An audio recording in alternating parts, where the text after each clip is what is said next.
Hello guys, and welcome back to Christian Reviews. Well, here I am making another daily upload. I'm very consistent on this channel. Very, very consistent. I shouldn't even be making jokes of it. I know it's been 2 weeks. No, no, no, no.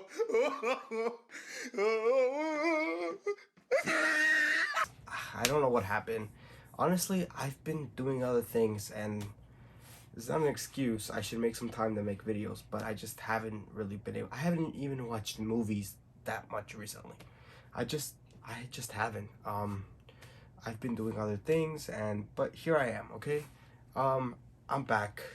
I mean, it wasn't that long. It was 2 weeks, but yeah. This weekend, plan on going to watch The Eternals, which came out last weekend. Like I said, I just been busy, so I haven't been able to watch any of that. But I will watch it. Yeah. Also, the Batman review that I promised, the Tim Burton Batman review, that was already recorded. I just forgot. Well, I haven't edited it yet. I didn't forget. I just haven't edited it yet. Yeah, super consistent. So let's talk about this film. Listen, I didn't even know this film was a thing. Like, whoever made this film did not care about whether people knew about it or not because there was no ads for this. I didn't see anything about this, which kind of sucks because I really, really love this franchise. Well, maybe not love, but it's a guilty pleasure franchise for sure. It's a franchise that some people hate and some people love. Uh, or some people just like the first one and don't like any of the other ones, or like the first three, whatever. The franchise I'm talking about is Paranormal Activity. I've always liked them. Now, I don't like all of them. There's two in particular that I really don't like, which the last paranormal film that came out, I didn't like. The first paranormal film came out in 2007, but after that, the second one came out 2010, and then they just continued until 2015, which was Paranormal Activity Ghost Dimensions, which, yeah, that wasn't too good. I mean, that film was like made for 3D. Like, they were really, really announcing that. They were like really, really pumped about the 3D. And if you don't know, basically the premise of a paranormal film is the beginning is all set up, stuff is going on, but nothing really happens until the ending, and then the ending is where all hell breaks loose and there's demons and all that. That's basically every paranormal film, most horror films to be honest with you. And yeah, when we do get that ending in Paranormal the Ghost Dimensions, the 3D. Oh my god, that was so bad.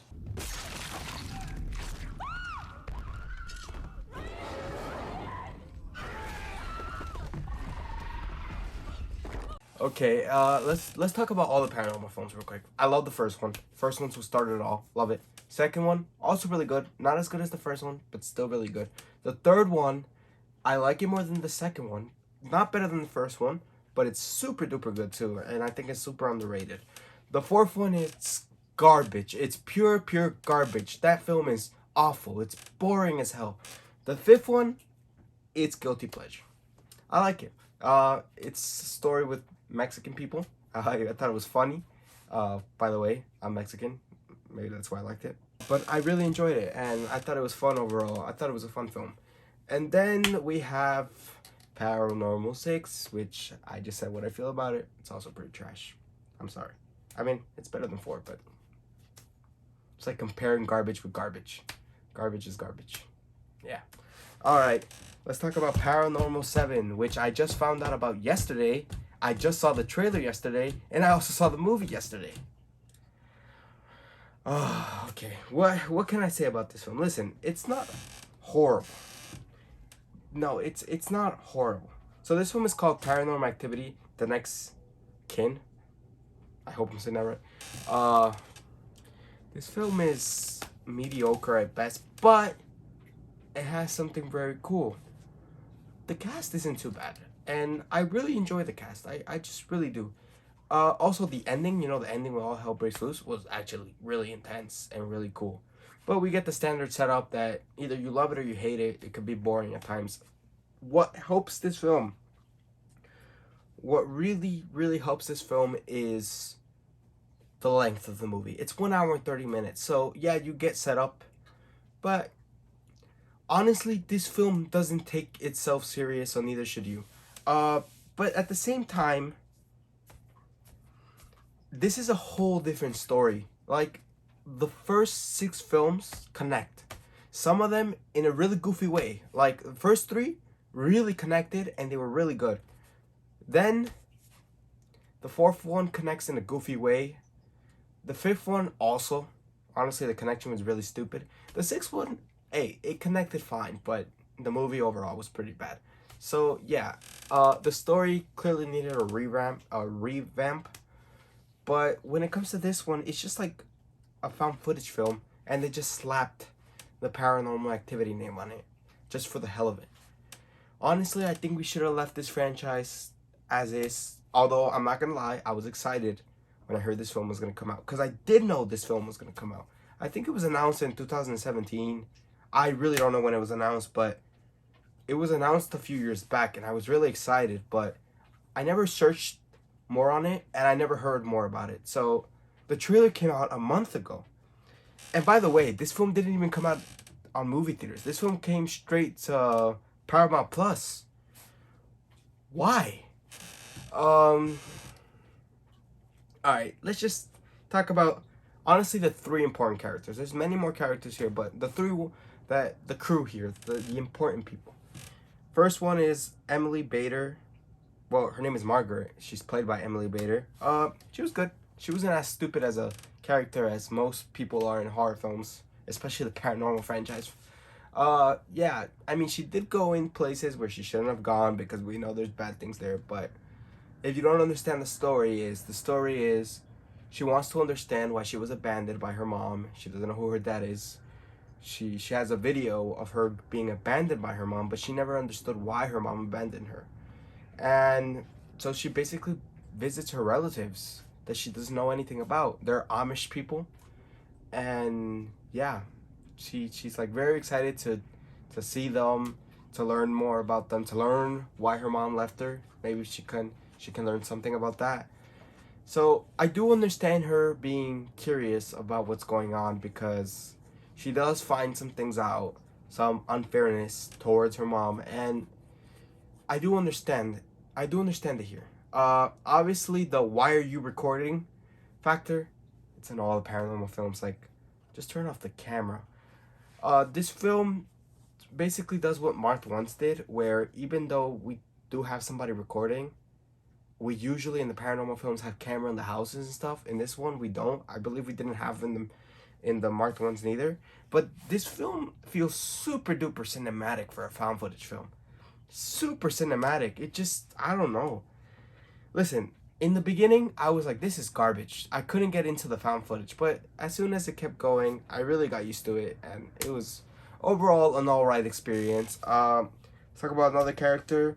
Chris, played by Roland Buck. He was a cool, supportive friend, the one who was recording everything, the one who was in charge of all the cameras. He was cool. What did I think about Dale? He was hilarious, honestly. He was very funny. He was also very brave, and he was not stupid, which is crazy. And also, he didn't know these two characters. He came in after. He's the sound guy. He's in charge of the boom mic. He's in charge of that, but he didn't know them. That's why I'm surprised that they made a character that was so likable, yet he was helping them out throughout the whole way, and he was a good character. Alright, so listen, it may seem like I love this film, which I don't. This film is super goofy. Super just cheesy. But it's not bad. Now, I mean, it is bad. I'm sorry, but it's not horrible. It's just the story's all over the place. It's not until the end where things get very cool. But in the beginning, it's just like, what? What are we actually doing here? Like, I was so confused throughout the whole story. Um, so basically, they visit the family and they want to record this. They want to make a documentary because this is a story that really matters. They go and they start realizing some things. First of all, like I did say, these people are Amish, or at least they say they are. Um, there's no phones, there's no signal, there's none of that. So obviously, to a lot of them, it's a surprise when they're recording and stuff, and all of that is very cool, I guess. But everybody's just very strange in this film. Obviously, they're not Amish, they're pretending, and it's just awkward. Some scenes are super awkward with the people, with her family. The only person that isn't awkward is Samuel, who is the person who basically gets them to the house. He supposedly left the house for he stopped being Amish. He left his family for 7 months, and he went back because he was contacted by Margaret, and yeah, they go back, and he's the only one that didn't seem like a zombie. Oh, and also the leader, which is Jacob. Yeah, he was in a zombie leader, but everybody else just seemed very weird. And I don't know if that was me, and these people weren't talking, and they were saying weird things, and they were doing weird things, because in the trailer you see a woman peeling potatoes, and she's actually peeling her hands. I would have left. There's no. I understand that the battery died. I don't care. I'm walking. I ain't fighting no damn demon. You crazy? Well, actually, I am fighting a demon. Paranormal 5 has the best scene, and Paranormal 5 tells you what you have to do against a demon.